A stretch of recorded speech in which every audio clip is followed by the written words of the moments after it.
one lost a shoe, one lost his head. The hens all bow to the feathered lord. He drank one corn like a king at war, then one small peck and one last glare. He said, try again if you dare. Hey, hey.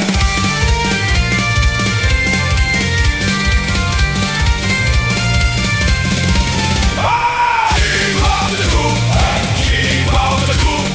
Clock, clock, boom. Keep out the coop, keep out the coop. Our night broke through. Keep out the coop, keep out the coop.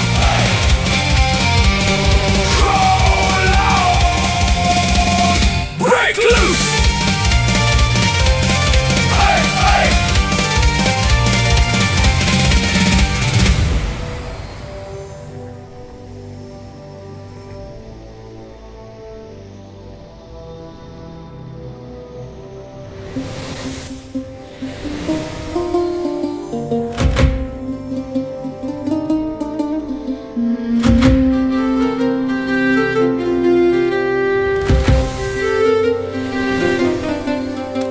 When June fastens the green hill gate, we run to the bramble and laugh too late. Blue hands stained by sweetest stain, bare feet dashing through warm rain. We feel our pails by the hedgerow seam, red beads shining like a harvest dream. Mother calls from the linen line, come home before dusk time. The creek says wait, and the reeds lean near. Every small brown face turns bright with cheer. Summer, summer, very bold. Summer, summer, take us home. Berries on our fingertips, very bold. Joy with every sugar kiss.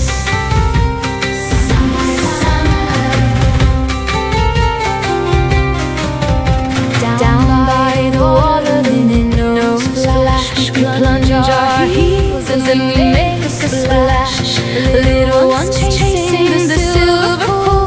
Old nets waiting by the mossy pool. My brother casts from the older roost. Thin line singing for shiny shoes. And then we hide where the willow beds count to 10 and be found again.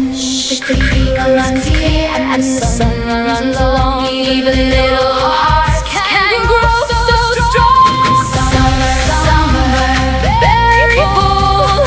Summer, summer, take us home. Berries on our fingertips, very bold. Joy with every sugar kiss. Summer, summer.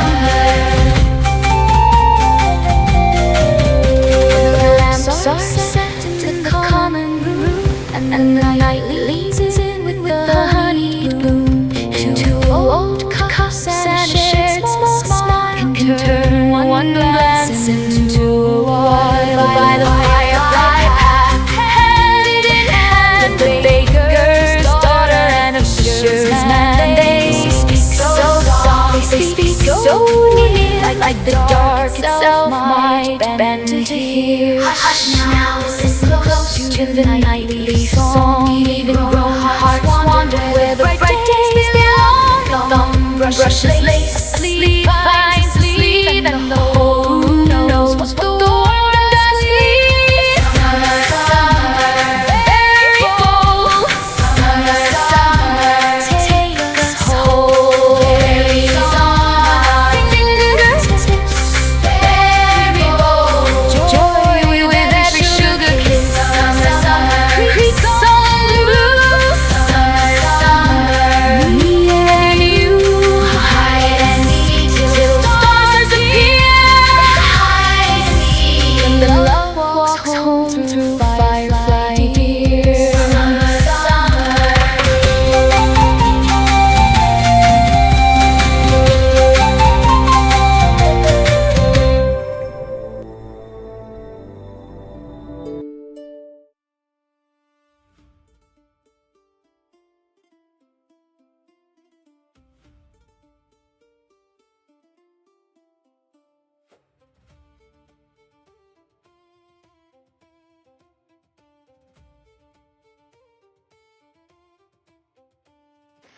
Morning, everybody. Here we are. As you can see, I did a little bit of work, not really much. Mostly, I hemmed it down the timeline. Gotta have a good timeline. I do believe it's this one, the mysterious. Nope, that's me coming up with That's me coming up with some ideas. Here it is. No, that ain't it either. What did I do with it? No, there's my regional settlement that I did.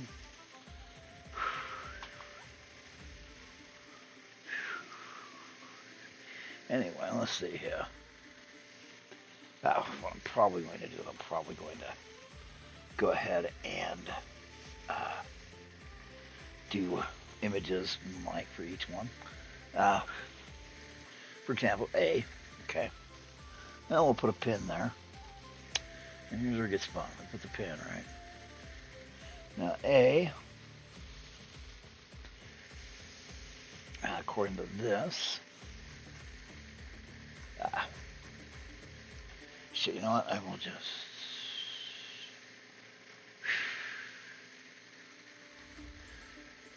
A is Coppergate Keep.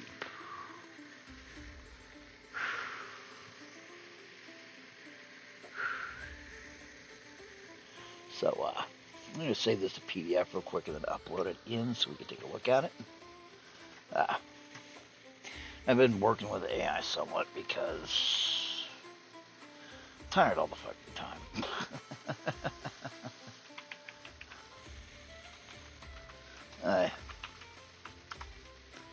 It's just, it's just how it gets. You end up tired and doing your best to do everything out before you're done. I can feel the I'm done nowadays more than I used to. You know what? Let's not dwell over that. But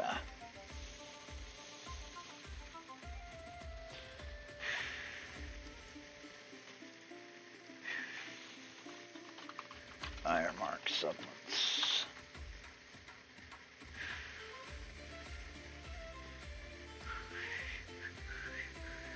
But anyway, we're gonna go ahead and we're gonna start with this one. See, I want to put when we do the adventure, I want to put it in here, right in this area. Not usually a good area. I mean, we stretch it all the way out here if we want, but I think at the most. But I mean, this area is still 150 miles easy.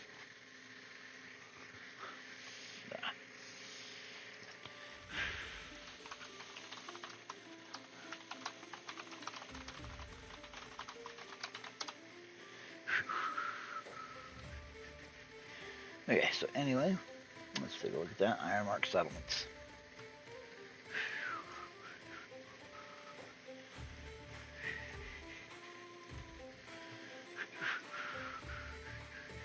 Okay, so we got Coppergate Keep. Oops. So, we got all this, which, check the next page, page 4, okay. Coppergate Keep. It's a nice looking little area. We're going to control shift.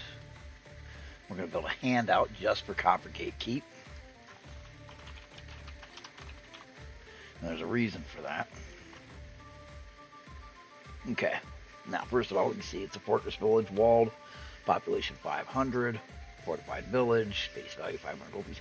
This all goes off of the Pathfinder Ultimate Campaign and DM's Guide version of towns.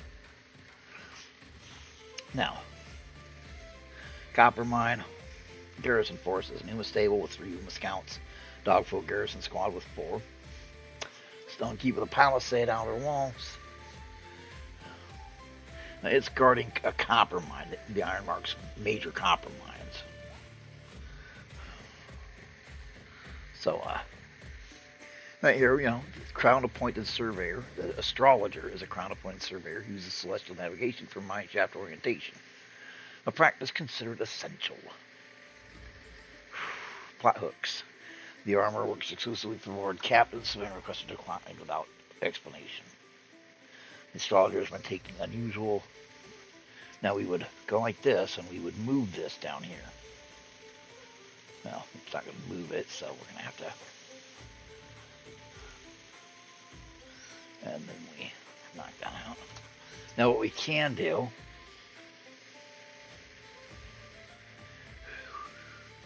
Now you can do some of it, but we're doing something real quick.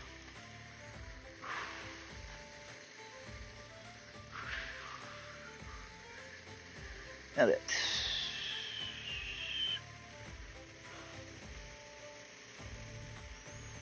Do a handout. Okay.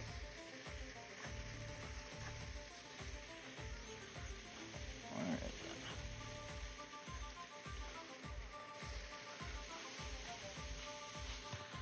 then. Okay, hang on.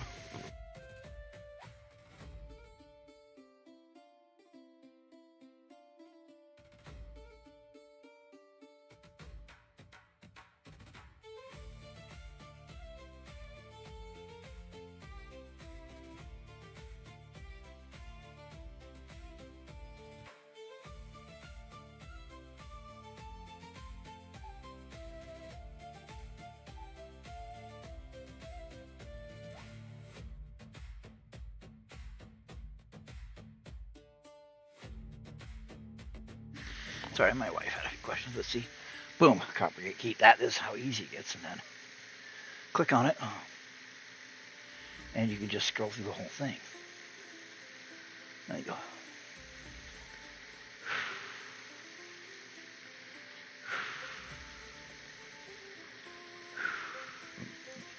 As the DM, you would click on the. See, the vids are handy. Sorry, I'm feeling a bit under the weather myself. But okay.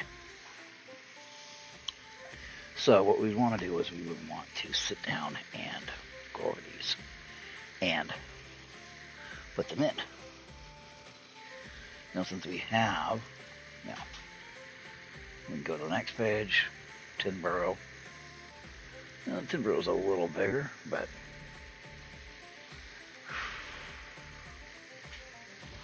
see, prosperous halfling town. Hang on.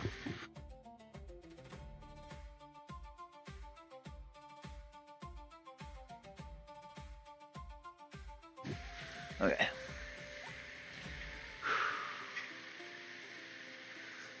Now, as you can see, there's plenty of stuff here because this is not. It's a halfling trade town. It's not just, random assholes.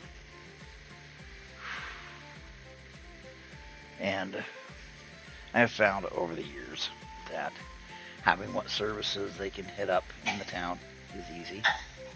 Hang on.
Okay, I am fully back.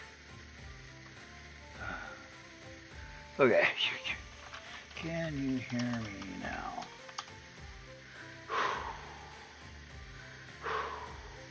What about now? Can you hear me now? I like the Ironmark music. Actually, some good stuff. But, Corliss, you should be able to hear me. Okay, yeah, sorry about that. My daughter came over and my wife was like, I'm going to bed. I don't feel good. I was like, okay, good night. And so there was a ton of stuff happening and it needed my attention. And then my daughter was like, oh, I want to give you a breathing treatment before I go. I was like, oh, God. She means well, but she's very energetic about my care, which is good. You know, I should feel lucky that I have a daughter who is energetic about my care. Lots of people, their children don't even talk to them anymore.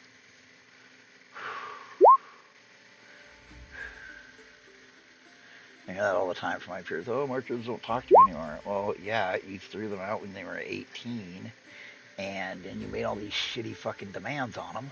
The hell do you expect? I wouldn't talk to your ass either. Dick. I was good to my kids. No, you weren't. You forget. I was there. And yeah, I fucked up with my kids. But I didn't, I didn't ostracize them. I didn't tell them they were pieces of shit. I didn't tell them they were lazy for not, being where I was.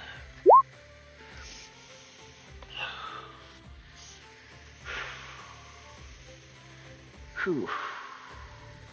What I'm doing now is I'm just filling in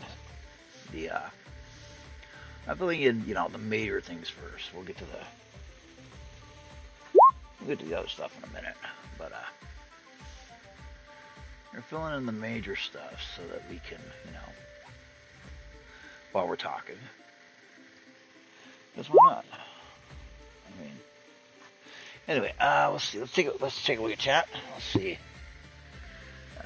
what's up. Not much. Yeah, I like the music too. Where'd the idea from Ironmark come from? I wanted to do a Twitch from the top down, and just start using random tables and using old stuff that most people don't even know about. Most people don't even know about the DM's guide, the DM's cookbook, the Dungeon Master's cookbook, the Dungeon Master's, World Builder's guide, the Game Master guide, the Dungeon Master design kit, the Dungeon Builder's guidebook. People don't know about this stuff. And I wanted to showcase some of it, which I feel like I did in the earlier episodes. I might go back and do it again some more. If we need some more data. Because, why not have some good stuff? A lot of people don't know about all this stuff. They're like, oh, why wasn't there any books for this? Well, there was. You just didn't. You were just too young to know. Or you didn't buy them. I hear a lot of, why wasn't there this? And I was like, there was, but people didn't buy them, so no, I think that's too. But of course, TSR was putting out stuff very weirdly by the 90s. I mean, I could find stuff in Austin I couldn't find in Killeen, but I could find stuff in Killeen that I couldn't find in Austin. It was very strange. I thought so, anyway.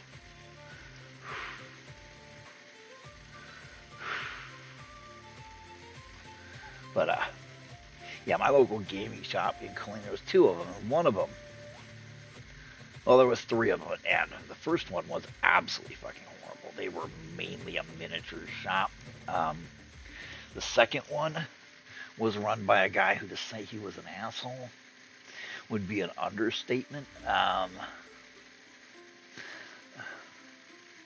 I used to go in and buy like before I was married, I would go in and buy $100, $200 of stuff a week, a month. Like comic books, because, fuck it, why not? What else am I going to spend this shit on? What else am I going to spend the vast riches that the government enriches me with? But the gaming shop. So, and I was in there one day, and I asked for him to order something for me. And I happened to spot a copy of FR4 The Magister. Now, FR4 was the worst fucking thing in the world to try to get a hold of. I mean, TSR put these out, and then you almost literally couldn't find those, and he had a copy. I was like, oh, fucking, so I'm standing there, and he's ordering that thing, and he comes back, and I'm like, fuck, I've been looking for this forever, and I slapped it down. I was like, I can't believe you had it, right? The price tag on it was $7.99. He looks at me for a minute, he picks it up, and he draws a 4 in front of the $7.99. I was like, oh, that was mislabeled. I was like, really? And he gives me this look like, what you gonna do? And I was like, you realize I'm like 2 steps from walking out and never coming back here. And he did the flutter, he did the sarcastic flutter of his hands. Goes, oh no, what will I do? Looked around at everybody else standing there. And I was like, all right. I came in about 3 months later, and he fucking recognized me. He's like, hey, I've got all your comics on back. I said, I told you to cancel all my fucking orders. Well, I held them for it. Nope.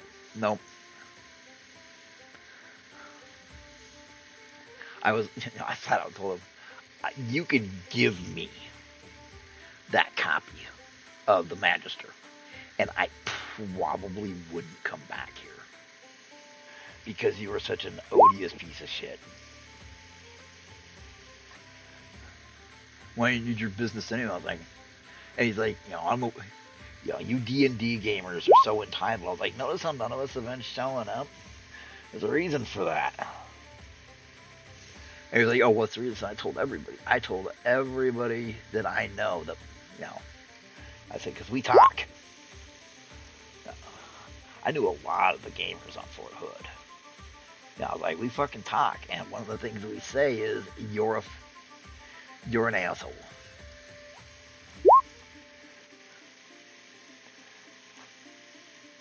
Yep, I never went back. And he closed business like 2 months later because he got in a huge argument with the guys buying the World War II models. I can't remember what it was, but he got in some fucking argument. The guys buying the World War II models stopped coming in. And once you lose those guys, it's over. Your little hobby shop is done. There ain't no coming back. This is the really real world. There ain't no coming back. I love that line. That was a boss fucking scene. Well, this is the really real world. We killed you. There ain't no coming back. There ain't no coming back. Shit was badass. That shit was great. For those that don't know, I'm quoting the original Crow movie. But there ain't no coming back, which I can't remember the guy's name, but he lays his hands on one of the people that killed him. That's there ain't no coming back. And he's, the guy's like, what do you want? Money, drugs, anything? Speak. And that character's like, basically, there's nothing you have that I want. The guy's like, wait a minute, I recognize you. We killed you. There ain't no coming back. This is the really real world. There ain't no, there ain't no coming back. Cause there ain't no coming back. Beautiful fucking scene. It's a shame what happened with that movie too. I mean, Brandon Lee was a promising actor, and he just fell. Brandon Lee. There's several cases. There's Brandon Lee, and then there's another actor. He was a really good actor. He was in a lot of good TV shows, and he was messing around on set, and he put the playing around. He put the prop gun up to his temple and pulled the trigger, which was for the next scene. And what he didn't know was it was fucking loaded. He shot himself in the fucking head. And after that's when they really started making sure that the actors. But you know, part of it is, you know, look at some of the armors they got on set. Like that armor chick was fucking. I don't like Alan Baldwin. I think he deserves to. I think he deserves to be sucking dick under a fucking overpass somewhere. But some of that was his armor's fault. But the other thing is, Adam Baldwin doesn't need to be touching guns, you know. I mean, he made it very obvious he should not be allowed near guns. Why? Because he's an incompetent fuckhead.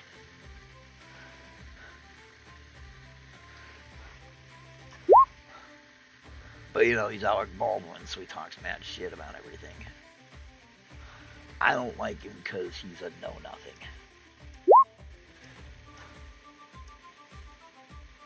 He's one of these people that doesn't actually know things. He just regurgitates shit that he's heard. And everybody's supposed to fall all over themselves to talk about how, you know, wise he is. He's the type that's sitting next to you in the car telling you don't have to give the cop your license. Right before the cop, and then when the cops pull you out and beat your fucking ass. He's all like, well, they weren't supposed to do that. Well, they fucking did. Yeah, I knew plenty of people like him growing up.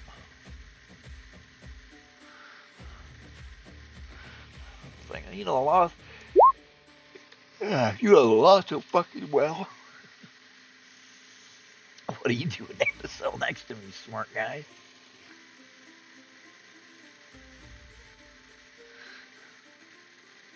You know, like the old saying goes, yeah. A real friend isn't one that bails you out. A real friend's the one sitting next to you. She don't look like no fucking cop.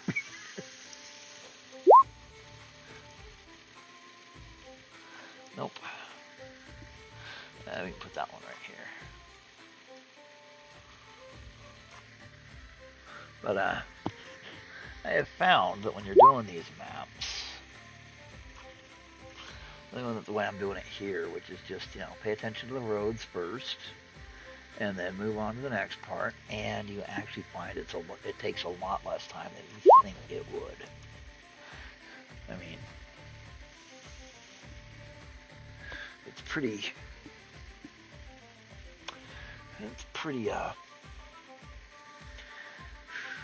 easy. Let's check chat again. Brandon Lee with a freak accent. Yes, he was.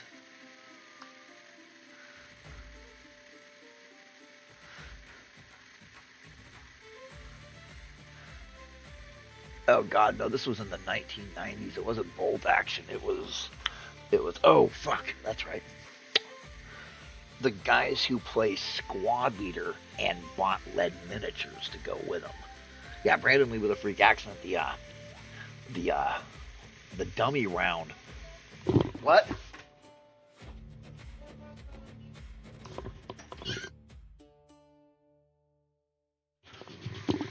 Hang on just a second.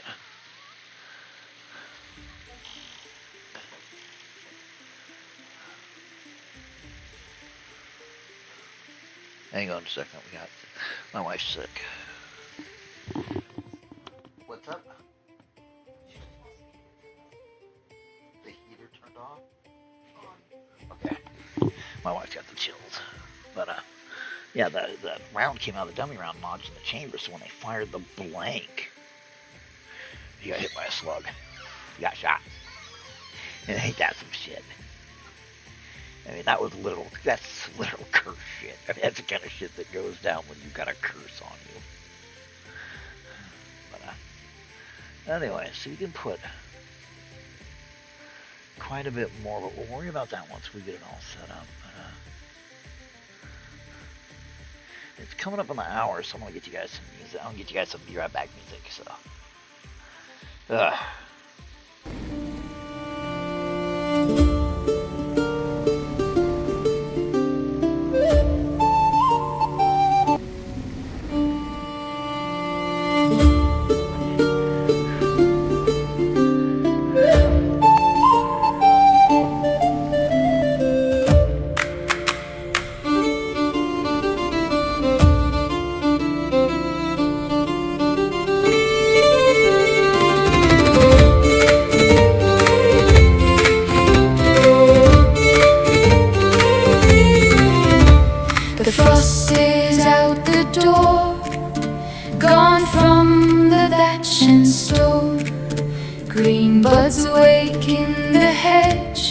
and the creek sings underbone.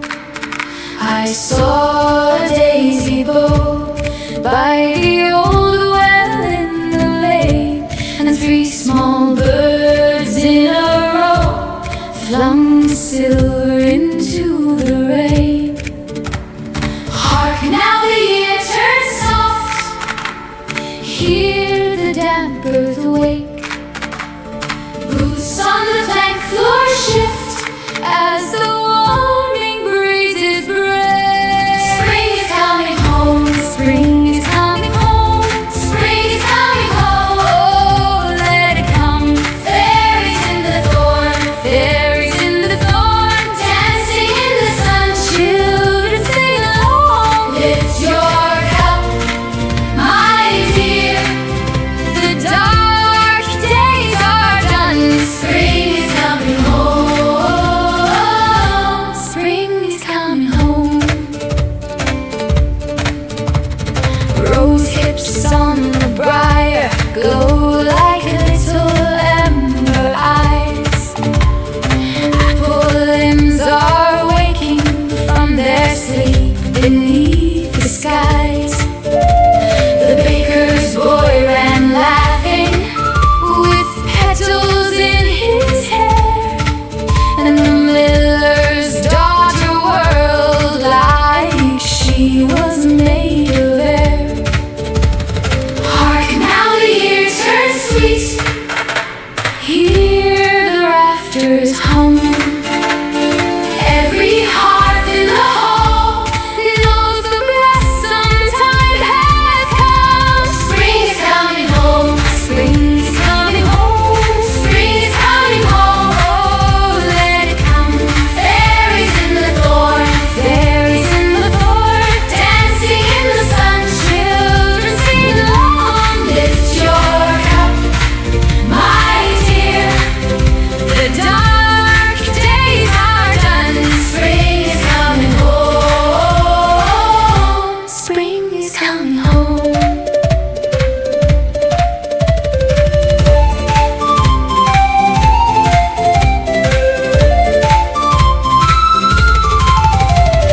When the last snow melts in the ditch beside the road, we'll set out bread and song for the shy folk from the wood.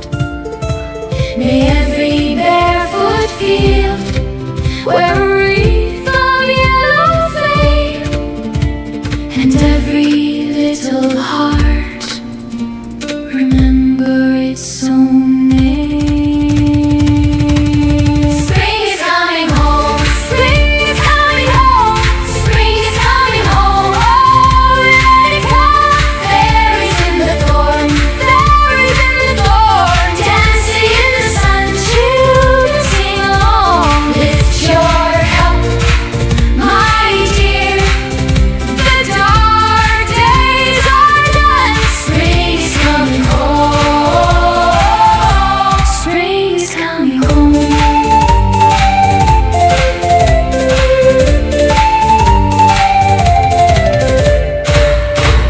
Cock-a-doodle, hold the gate! Steel boots on the straw tonight!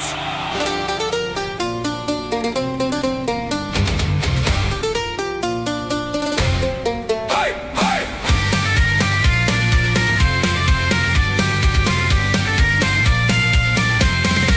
He woke at dawn in feathers and pride. Tiny helm on a comb so wide, he sharpened the beak on a butter knife. Swore by the grain he'd guard this life. A hen looked up and rolled her eyes, said, "Show him, sir, and make him wise." He dug one claw in the coop yard dirt, then flared his wings like a battle shirt. Hear the clatter at the fence, boots and hooves and bad intent. He puffed up tall, all chest and fire, then screamed, "Nobody steals from my empire!" Keep out the coop, keep out the coop. Cluck, cluck, boom. Hey, hey, keep out the coop, keep out the coop, or face my boot. Hey, hey. 3 fox lads came with quins to sly. One had a spoon and one had pie. The rooster night his little lance, caught one jaw in a chicken dance. Shield went bang on a wooden pail. He slipped in mud, but he never failed. One fox lunged, got a face full of straw. He crowed so hard the whole yard shook raw. Hear that clatter at the fence, boots and hooves and bad intent. He puffed up tall, all chest and fire, then screamed, "Nobody steals from my empire!" Keep out the coop, keep out the coop. Cluck, cluck, boom. Keep out the coop, keep out the coop, or face my boots.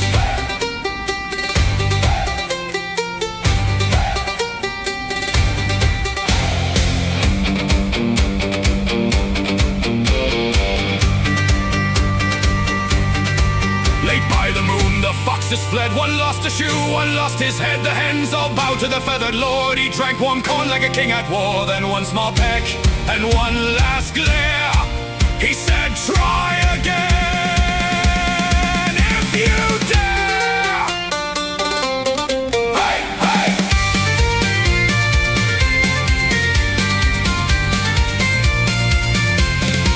Ah! Keep out the coop, keep out the coop. Cluck, cluck, boom. Hey, hey. Keep out the coop, keep out the coop. Our night broke through.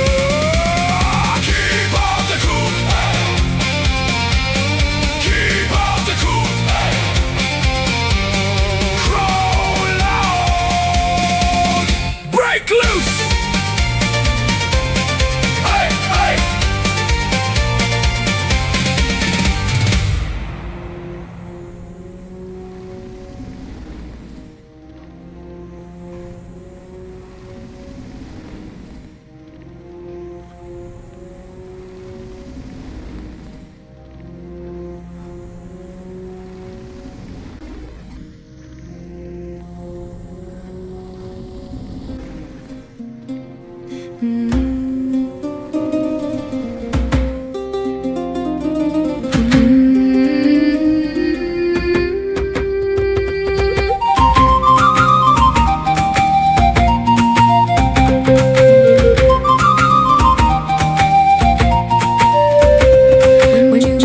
Fastens the green hill gate, we run to the bramble and laugh too late. Blue hands stained by the sweetest stain, bare feet dashing through a warm rain. We fill our pails by the hedgerow seam, ready to shine like a harvest tree. Mother calls from the linen line, come home, come home before it's time. But the creek says wait, and the reeds lean near. Every small brown face turns bright with cheer. Summer, summer, marigold. Summer, summer, summer, summer, take us home. Take us home. Berries on our fingertips. Berry bowl. Joy with every sugar kiss. Summer, summer. Down by the water, the minnows flash. We plunge our heels and we make a splash. Little ones chasing the silver pool, and that's leading by the mossy pool. Mother cat from the alder, thin line singing for a shy fish. Then we hide where the willow bends, count to 10 and be found again. The creek runs clear, and the sun runs long. Even little hearts can grow so strong. Summer, summer, every bowl. Summer, summer, summer, summer, take us home. Take us home. Berries on our fingertips. Berry bowl. Joy with every sugar kiss. Summer, summer.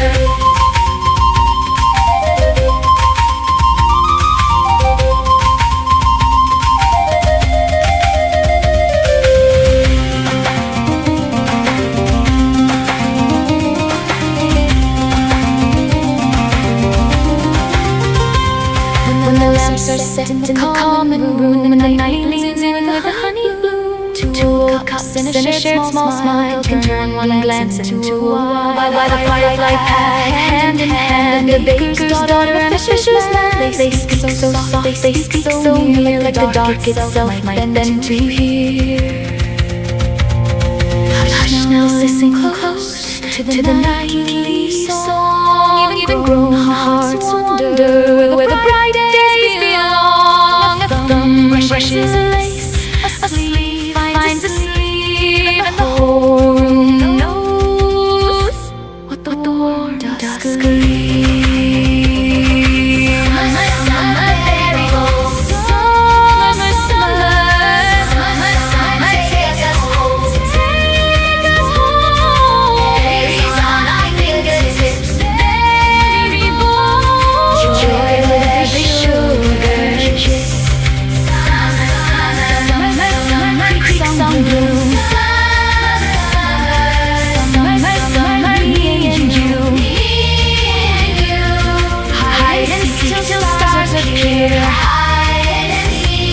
Then love walks home through firefly tears. Alright, so you guys want me to do adventures. We can do that. Alright. First thing we're going to need is, of course, hang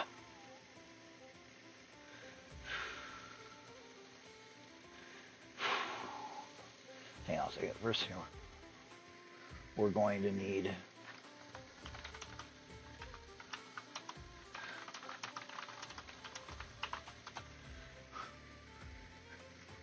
now I got a little sheet that I made.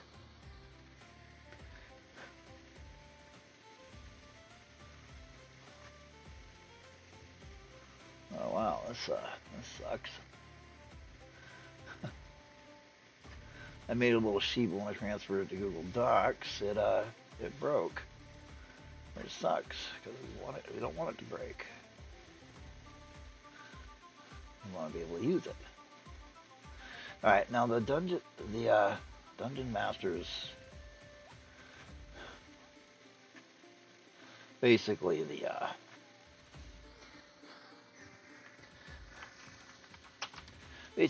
dungeon master's guide, but we're gonna use that for the first adventure.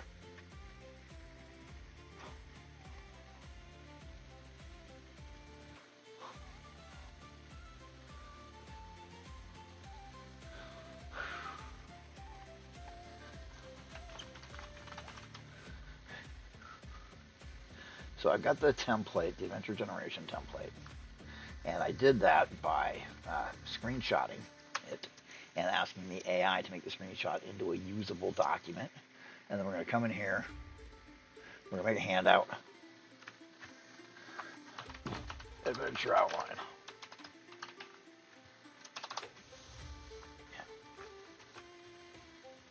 Put on Adventure Generation. So, alright, now the thing we've determined about Ironmark is the people are pretty heavy duty. Now, for an adventure, let's do a little bit of mix. Let's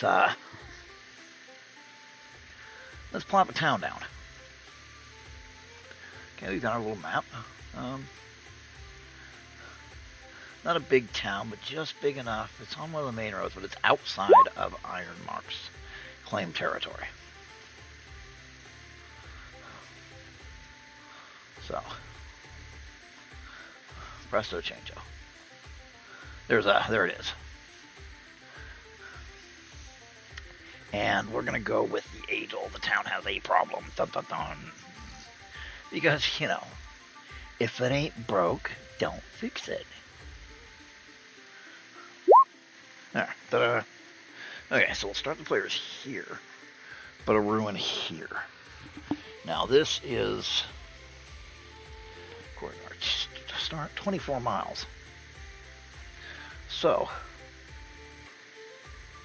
we can do this. Create a page, 30 by 30.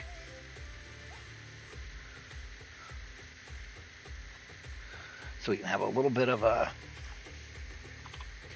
only get one hex wide, one of the bigger hexes.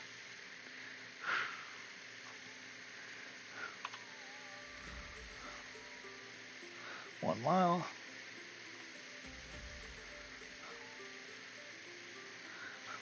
Anyway, so let's see. Going back to the dungeon adventure. First, we don't have a title yet, but okay. Now we rolled an act. The theme is action adventure, with horror. Okay. Now, horror depends a lot on how you describe stuff. The key to running a horror game is it's okay to use monster names.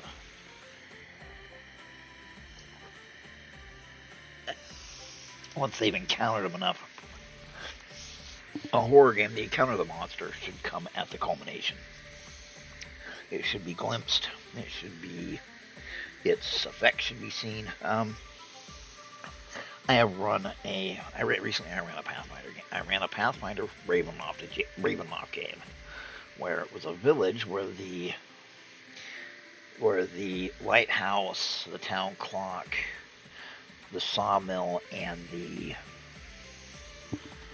grain mill had pulsating tentacles with eyes, and down further in, there was mouths and circular rows of teeth and everything, and they would take sailors that acted like sailors and sacrifice them. And the party was very much, it sounds like a them problem. I see no problem. It was interesting because, and I gave it just enough off to really, really make you go, wait, what? Now, goals. When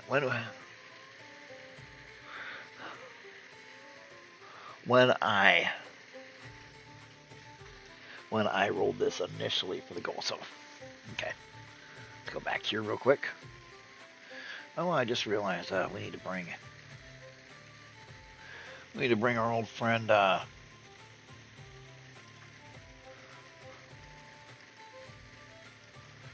are you?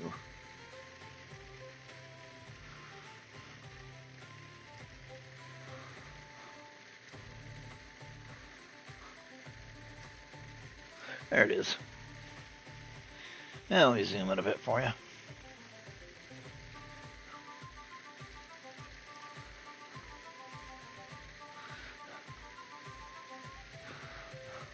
All right. There we go. Do a little bit of movement, see so.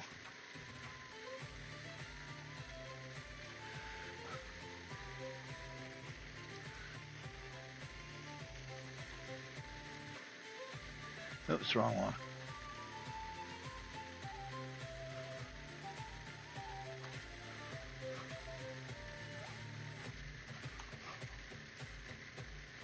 There. Oh, we're all good. Oops. Anyway, yeah. So, title, theme. Interaction, objective goals, money, power, setting, Ironmark. Now, this is a fairly simple, like I said, just ask your local AI to turn this sheet into a usable document. So, back to, so we scroll down. Story hook, also called a MacGuffin, 9100. So yeah, we're going to do this mostly random, because, everybody loves randomness, right? Holy shit. Look at that 99. It's just going to sit there and mock us, pressing buttons, alright? As a general story hook approach, think about the player character, his personal goals, and his personal dislikes. Okay. So we can't use that because we don't know our players. Actually, I know my players. Pride. My players' pride.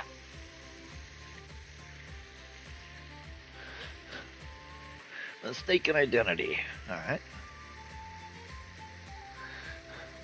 Hero can be mistaken by one villain for another villain involved in the master plot. This can be good comic potential if the hero and the missing villain are in fact so similar no one can tell them apart. In this case, one villain will tell our heroes something cryptic and important about the current state of the master plan, then leave, prompting our heroes to investigate. I like this. This could be fun. This could be funny. So, MacGuffin, mistake. Identity. Okay. I mean, that could be a lot of fun. Settings. Okay, we already have where we're setting it. But, let's go.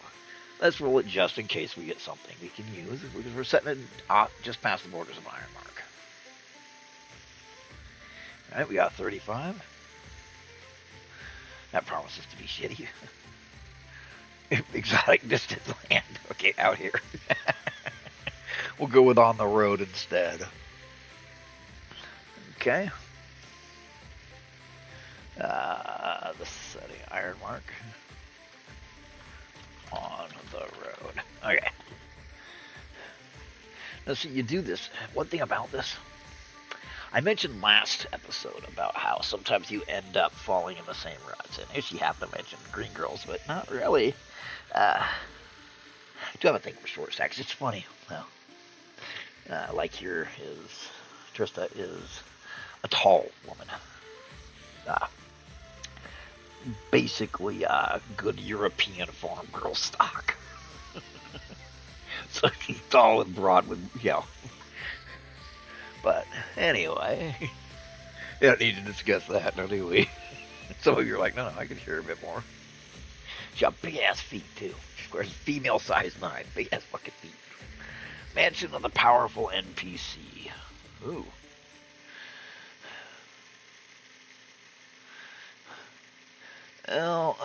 No, we're not quite ready for this. You know what, I hate to say it, we're gonna go with the classic dungeon for the first one. We really are. Mainly, I don't want to get too complicated. Too complicated will be...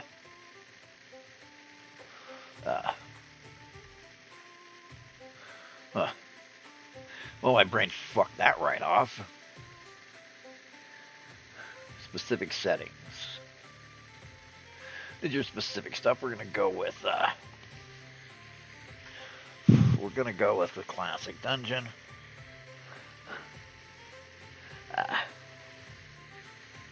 Don't know why yet. Okay. Allies and neutral. We're gonna roll this 1 die 4 times. So let's find out how many times we're gonna roll this. We're gonna roll it 3 times.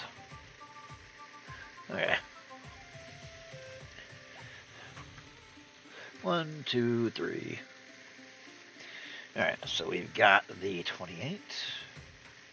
The Congenial Madman.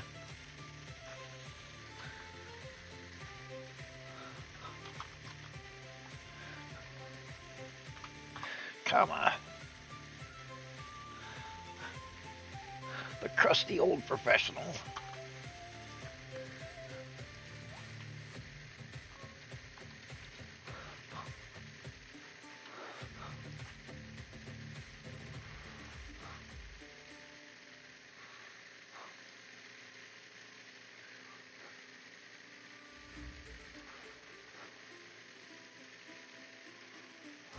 And 64. The Inquisitive Chronicler. It says here, Inquisitive Chronicler. It's a historian who wishes to accompany the heroes to record their... Nope. I'm not going to go that way. So why don't we go with...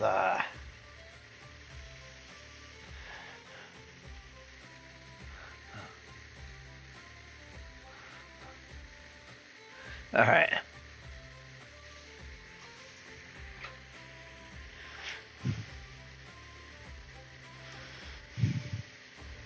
Talkative Barkeep. Or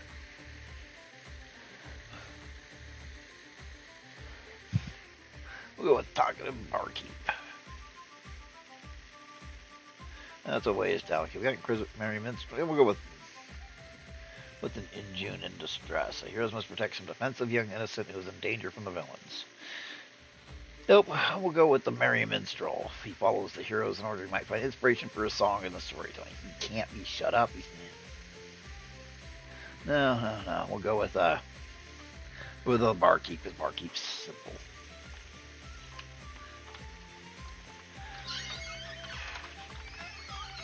Okay. You're just fine with one of these.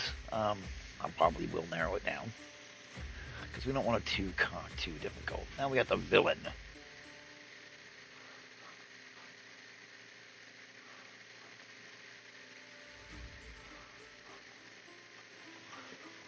Now we need the master villain. The masturbation villain. The master villain. Two. Holy shit. Agent Provocateur. This master villain was a clever spy who infiltrates an organization, order, or army and tries to effect its destruction by getting it to perform actions which will cause others to oppose it directly. Okay, now here in Ironmark, I've made it so the crown is weak. The king. The king is elderly and beginning to lose his grip. His sons and daughters are agitating against him, and so is the church.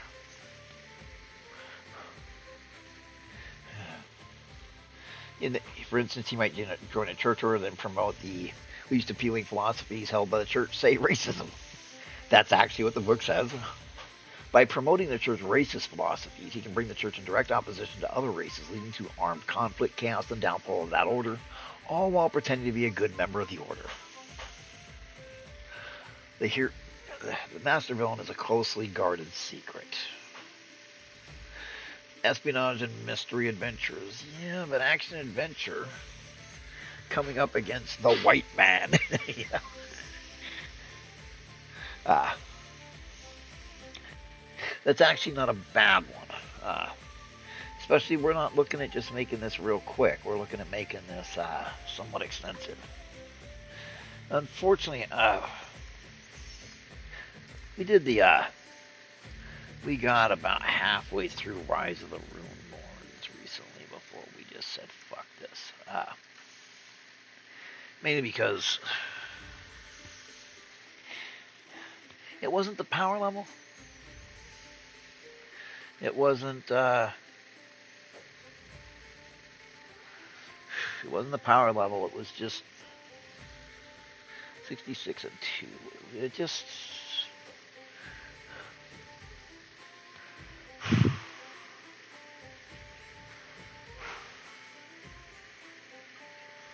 Alright.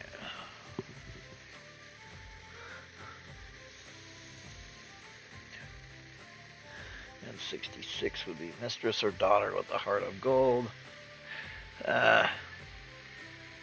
So the Avenger.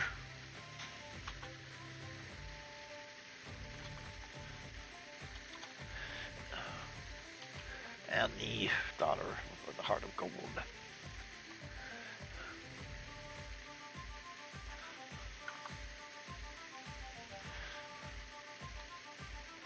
And then we get to the plot.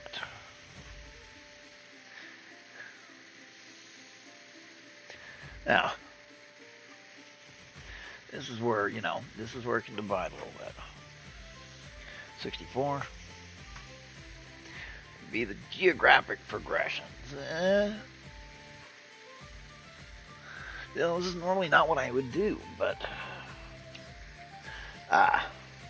geographical progressions, the Lost Caverns of Tejakovlint, or however the fuck you say it.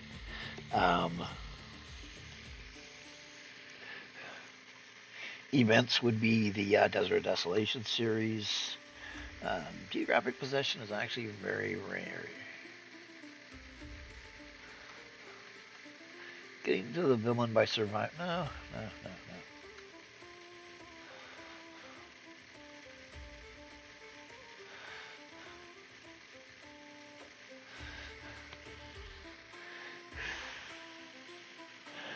Series of villains. This is a very dramatic plot and very well suited to Oriental campaigns. In it, the heroes have undertaken a quest, usually find and defeat the master villain. They may have to travel to a citadel or head off another direction to find some artifact capable of defeating him, or run away from pursuing villains until they can figure out what's going on. Along their route, they are set upon by villains. Each villain has a name and distinct personality. Each encounter is a life or death for the heroes and villains. The villain never escapes the safety if the tide turns against him. He fights into the death.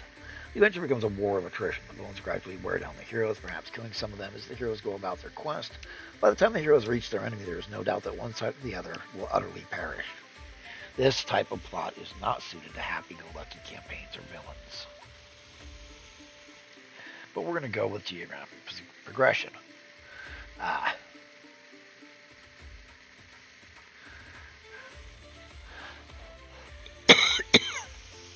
It's going to be go here, go here, go here, go here.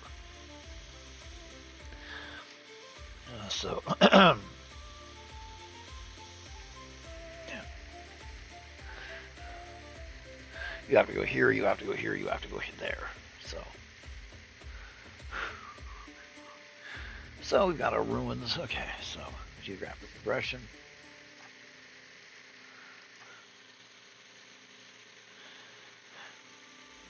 Geographic possession is a lot of MMOs. You can't go here and do all these missions until you can go here and do all these missions.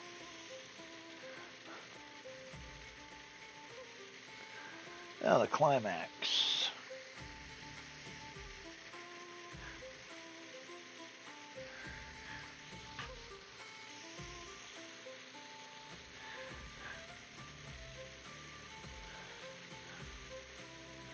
Climax, we have 17. Chase to the ground.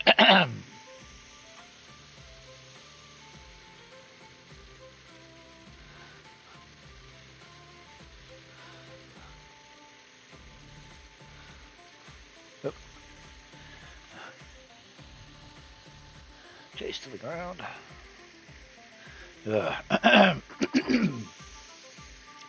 Sorry about that. Alright, let's see here. Next up. Monster encounter.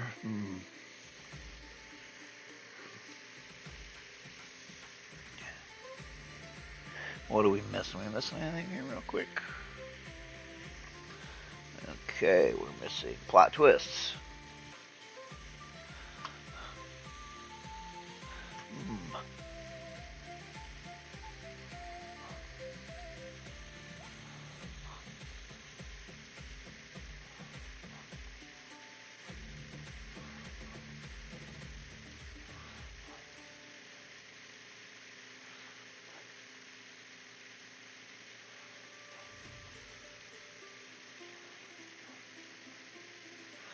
Heck, goal.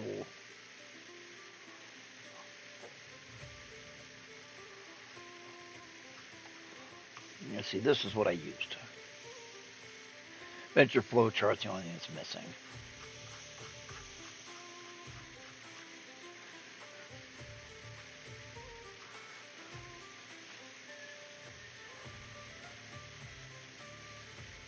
Okay, these are all.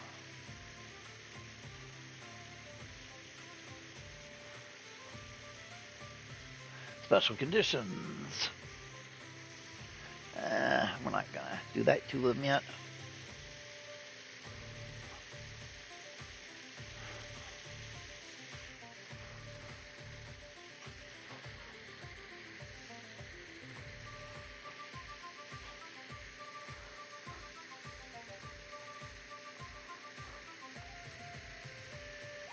Alright, red herrings. You throwing out there.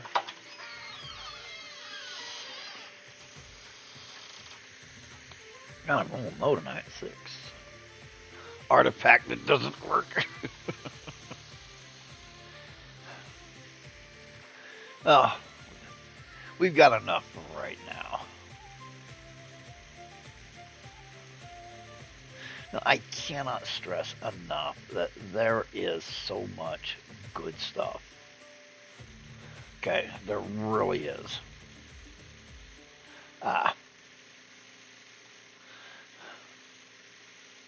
There's so much good stuff in second edition that you could easily miss them.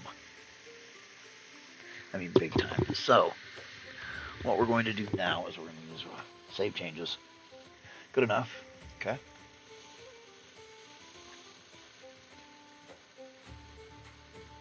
Alright, so now we use our imagination. Action, adventure, goals, money, and power. Now, we've got a little bit on Ironmark's history. Let's see if we can find a good one. The good one. Okay. Timeline finished. Okay. Now we got recent events. The storm compasses. That's not it. That's not it at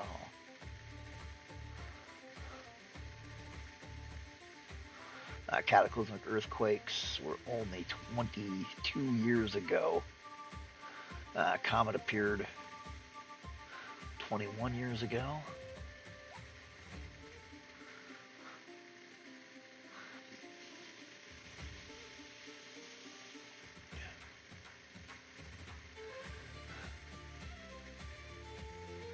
Yeah, we got some problems, but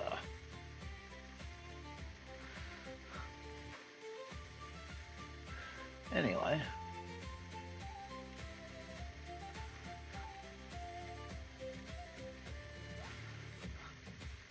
But anyway, so we got some history, so let us go to the next part. Actually, the next part. All right. There are a ton of things out there to help you generate towns. Free town. But we're not going to bother with that because I have something even better. I have, 10 years of buying, a map pack a month. That's what I got.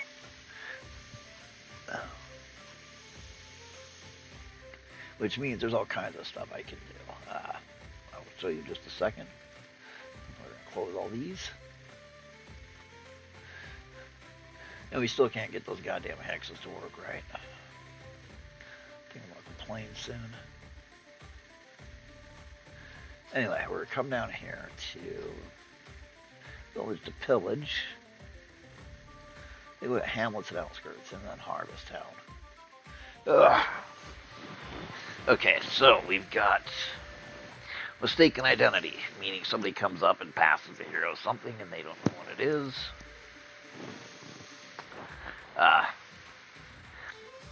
Now the Dungeon Master's Guide, all that stuff also has, how to generate adventures. This was just out of the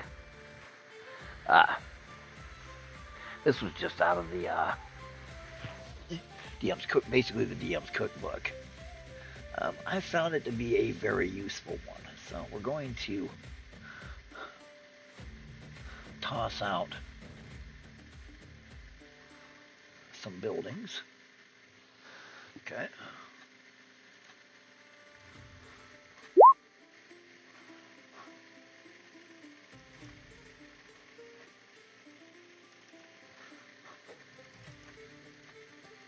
Oh crap, I forgot to turn that off.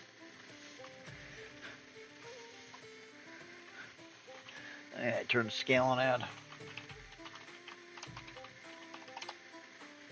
Okay.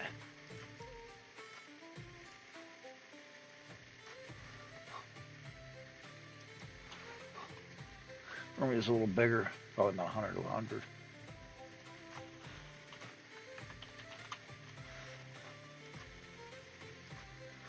Go back here. Do a real quick village, smaller for boom.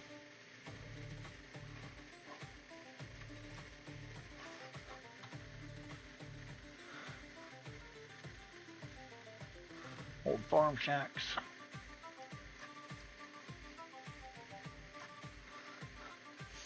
We are just tossing this up real quick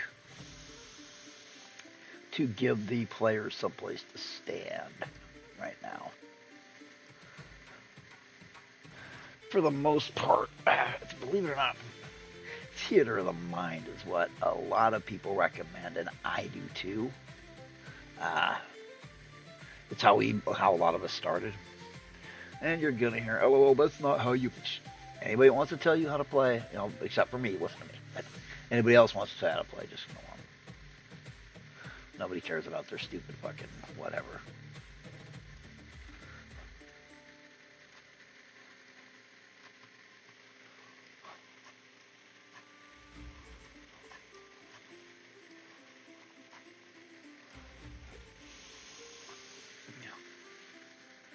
Let's see, I got a ton of these. Making them by hand. You can also sketch them by hand, scan them, upload them. There's your other choice.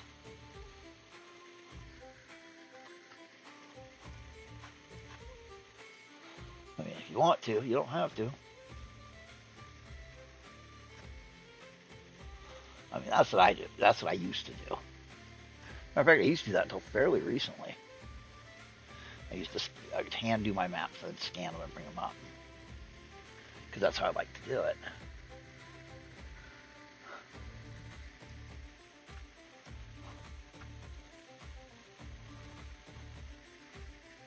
But,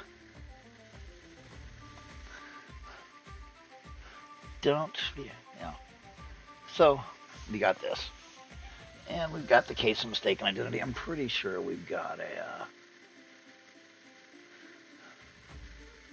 I'm pretty sure that somewhere in here we've got we got a tavern. Farms. But then, Harvest Town. See if we can bring us on that.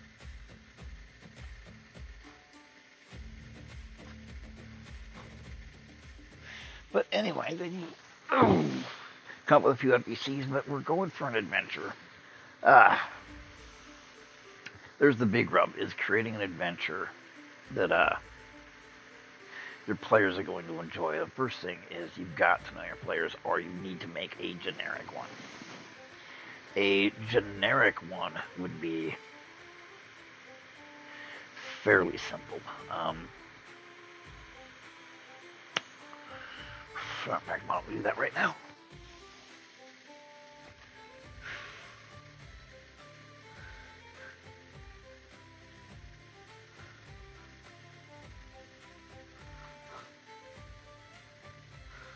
Hey, let's go with low-level creatures, and we're gonna do this the hard way. Okay, and I mean the real hard way. So we want grid, and we want it Pathfinder, and 5 feet. Okay, and let's make it 50 by 50.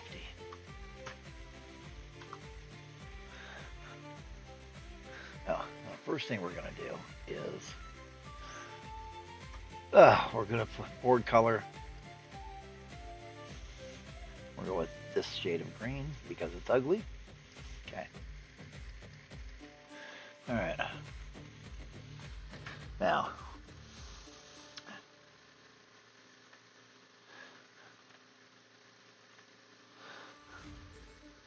we'll go with dark brown. Light brown. Okay, first we got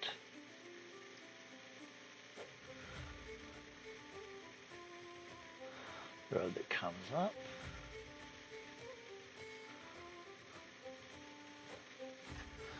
Okay.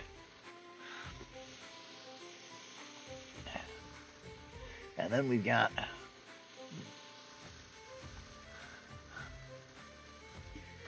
let's see. What do you get for free?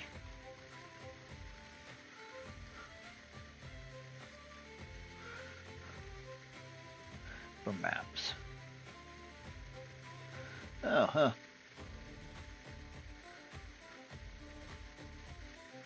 You do get some stuff. Well, that's a Gabriel Prickard stuff. He's good. He's actually good. He's really good.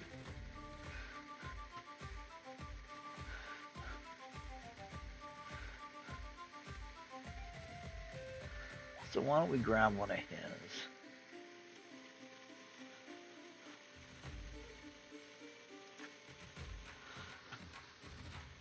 I'll have it where that leads right there. Okay? And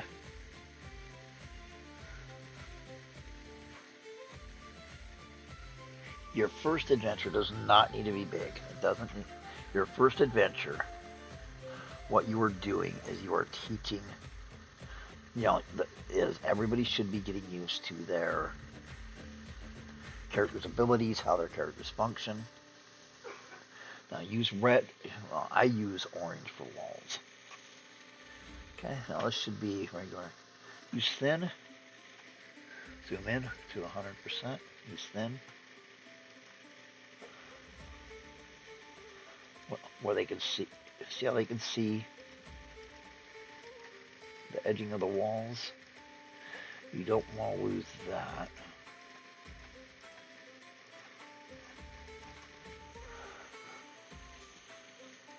So, knowing your players is a big deal. I mean, I'm lucky. My players are trustworthy. If I say, hey, we're doing low point buy, we're doing low magic, they're not going through my players aren't going through the books and looking for ways to screw me on this. Which I will admit, I have had players who acted like that. Who spent more time looking at the rulebooks and trying to figure out a way to screw me and the rest of the party than they did playing. I'm going to tell you right now, those guys are not worth it. They're not really going to contribute anything to the campaign. They're not going to contribute anything to the play session. They're going to contribute anything to your enjoyment or the group. Okay, one thing when you're doing the light, notice how I'm down the lighting layer. Always go for a little while and then suddenly cut your losses. And see, I'm going to do this arc, and then I'm going to come out at an angle. That is so I don't make a mistake and lose all of this by having to delete it. I'll only lose a little bit.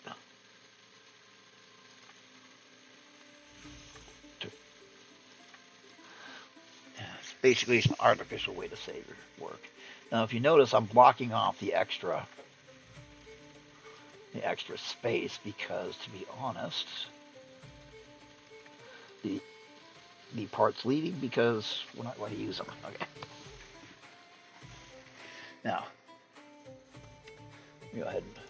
This is obviously not going to be goblins because, number one, it's too open. Number two, it doesn't feel goblins. It feels more undead and non-sentient monsters. Now, the big thing is we've gotten into this argument before. I had somebody tell me, oh, the creator said that CR is messed up. And I was like, show it to me. And of course, they just blocked me because that's easier than showing me which creator. Because if you know how to use CR, it actually does work. But that means you've got to know, APL, your approximate party level. You got to know shit. You have to know stuff. Back in 1st edition and 2nd edition, you looked at the party's level, and you just grabbed monsters that were that hit dice. And about 1-to-1. So, well, yeah. A group of 4 PCs, I already figured was equal to a group of 4 goblins, easily. Probably even some more, probably 4 orcs.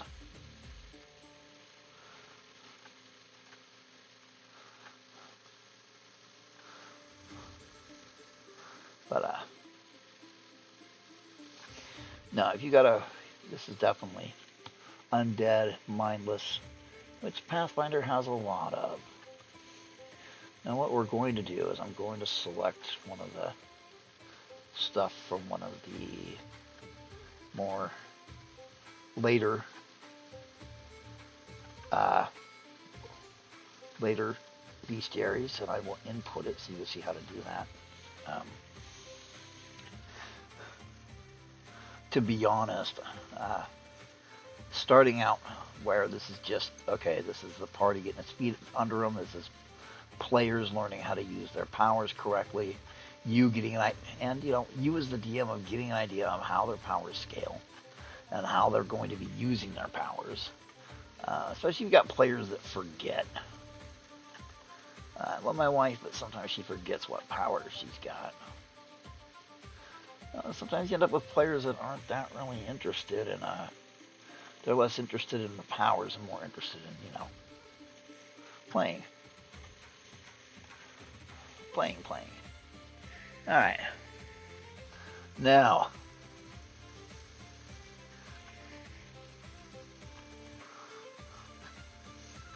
yellow for these.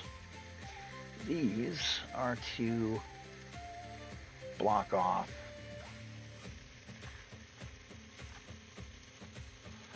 people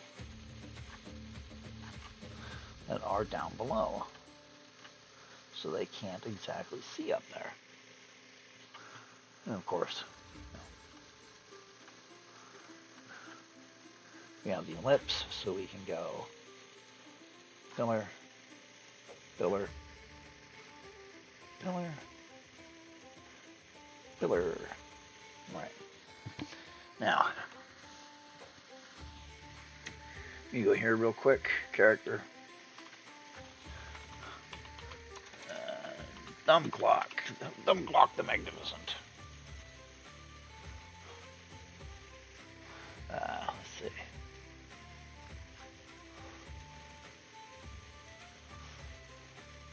Reset the player character, start the character answer. We're going to use Dumb Clock for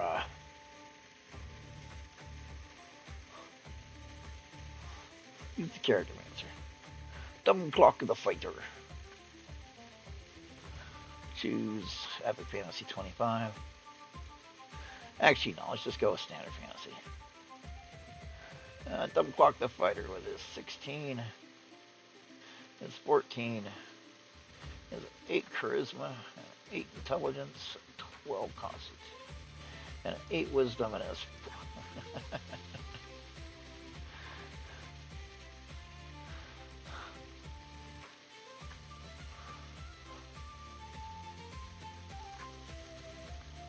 look at that. 14.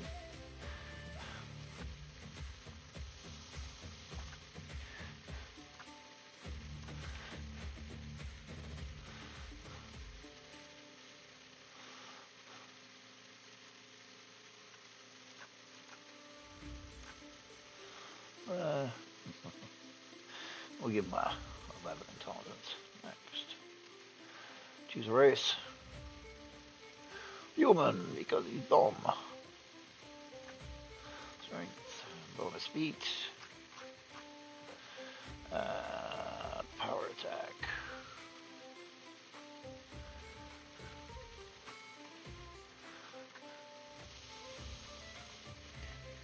Choose a class, fighter. Alignment. Good, favorite class.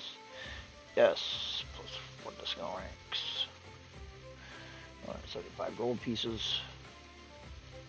Bonus feat, got power attack, so we'll use cleave. Next. Let's see, climb. And he's got 4. Okay. Ride, survival, and intimidate. Okay, fuck you guys. Okay, choose a feat.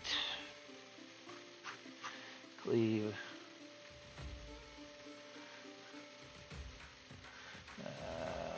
Can't take Great Cleave yet. Yeah, Great Cleave.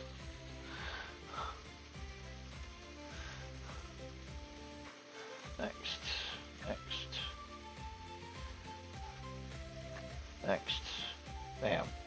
Okay. Now we did Dumb Clock for a reason. Dumb Clock exists for a big reason.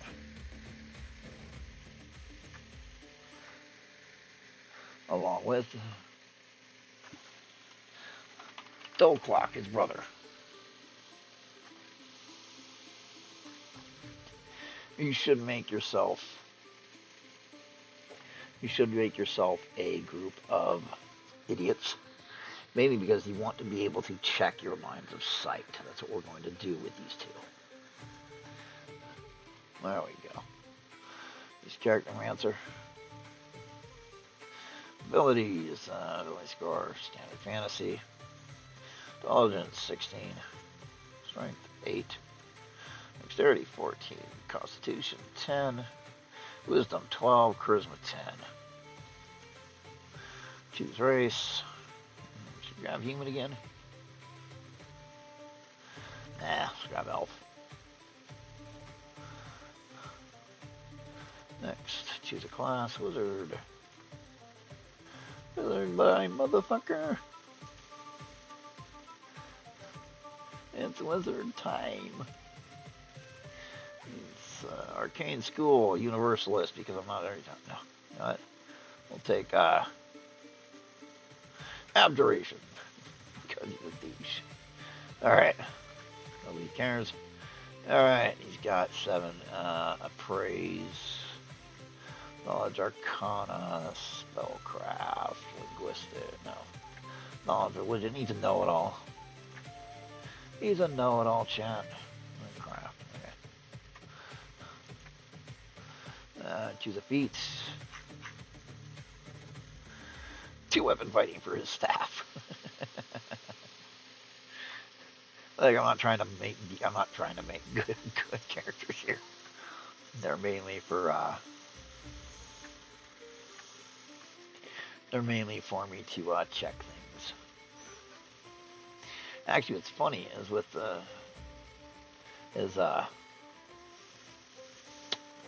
his good old what's that called? It's the thing that pisses everybody off so bad. AI around. You can actually give the AI the character sheets, right? Give the AI the character sheets, and then test. Ask it to do 9 out of 10 fights, and tell how bad is this going to be?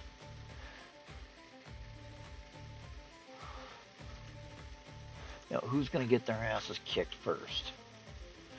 And it works really well because you can tell, but at the same time, though, it's an AI, so it's stupid.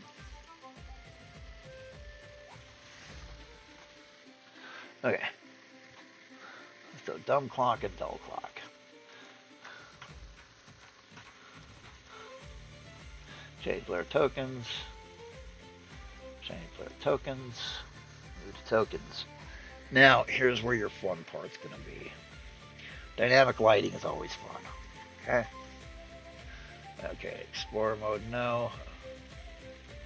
Updated on token drops so they don't move their character around. One thing I've got to keep telling my players is stop coming in during the week and seeing what you can see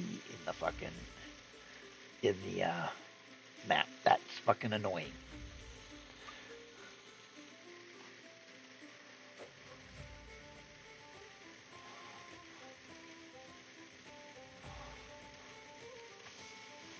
And it's getting on my nerves.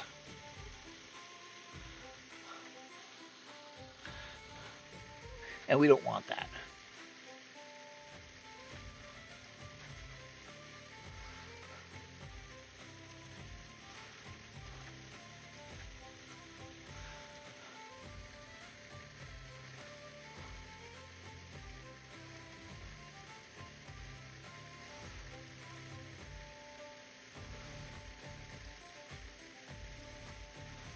See, made sure we're pretending he has a torch or light source here. But yeah, I gotta keep reminding my players to stop checking out the map when I'm not here. I'm gonna start penalizing shit. Night vision, 30 feet. Okay. Character sheet, edit, put it in my journal. Okay. And then go to rejoin as player.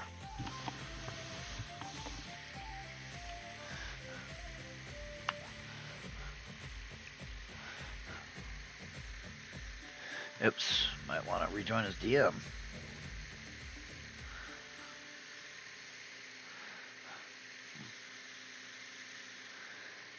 That was bad. That was bad there.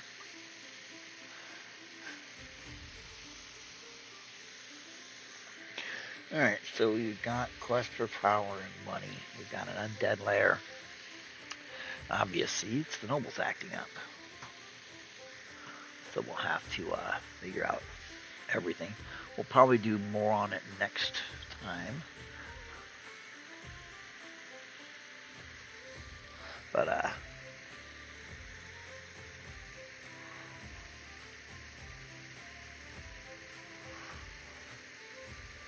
let's go look and see what we got.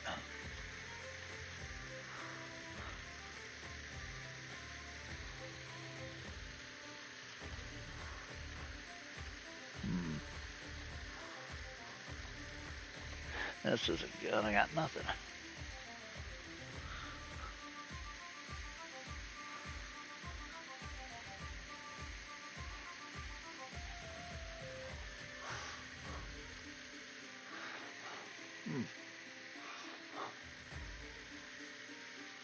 That's not good.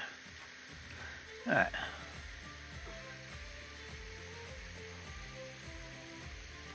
Yeah, it's not that fucking big.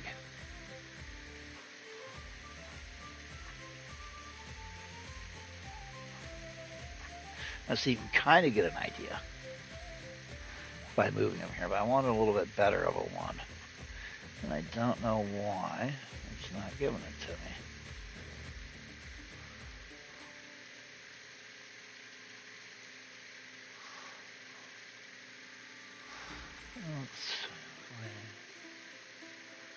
Yes, I can see.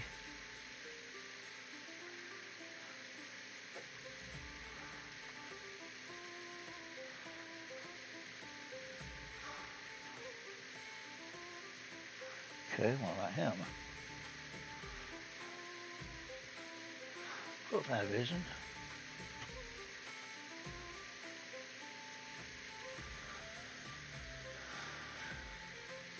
Dynamic lighting is on. Darkness goes intensity.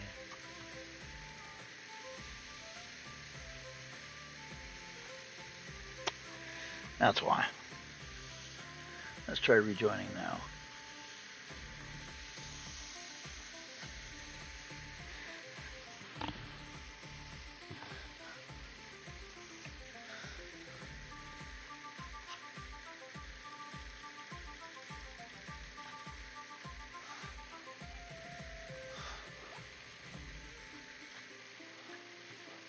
Wow. Okay, so fuck it, I don't even care.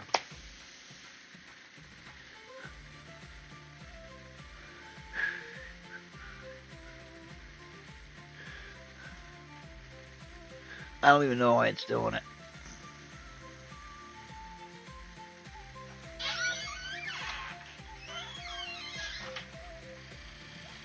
Not even showing me my tokens. I don't even care anymore.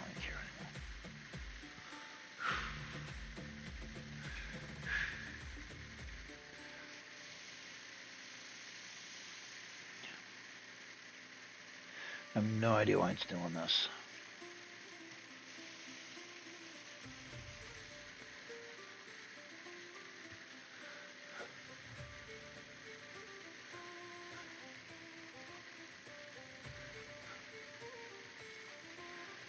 We'll figure it out one of these times.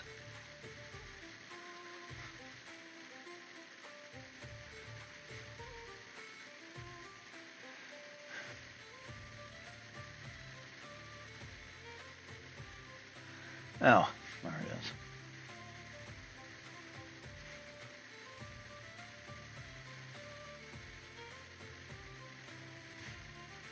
I'll bet that's what it was.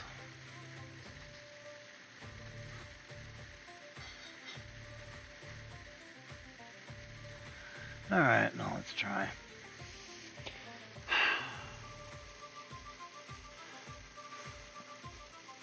Sometimes, there they are. Okay. Alright, here you can see I should have gone around the outside, but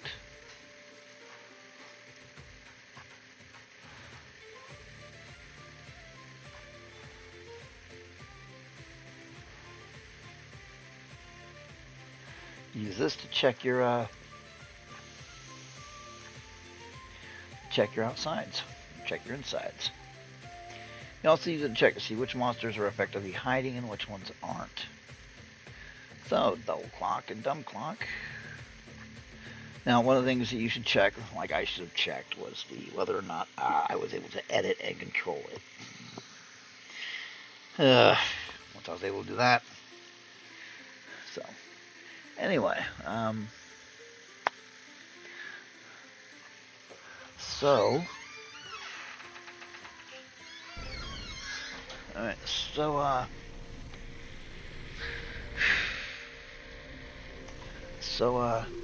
Thursday, we're going to go over how to input a monster properly, how to make variable tokens so that they've got multiple tokens. Let's say you're like me and have a half dozen goblin tokens you can use. This makes it so you're not just stuck with the same one. We're also going to go into using your character vault so that you can transfer characters around. And all that good stuff. It's Tuesday, May 26th, and I hope everybody has been doing good. Good night, and have a good week.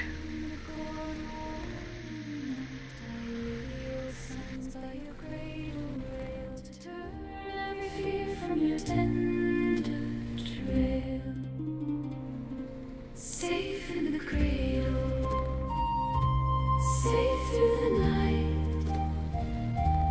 salt at the doorway, high and burning bright, safe in the cradle.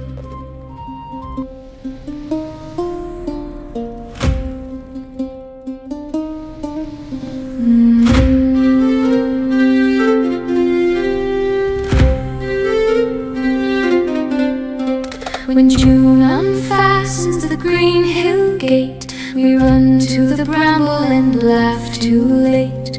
Blue hands stained by the sweetest stain, bare feet dashing through warm rain. We fill our pails by the hedgerow seam, red beets shining like a harvest dream. Mother calls from the linen line, come home, before dusk time. But the creek says wait, and the reeds lean near. Every small brown face turns bright with cheer.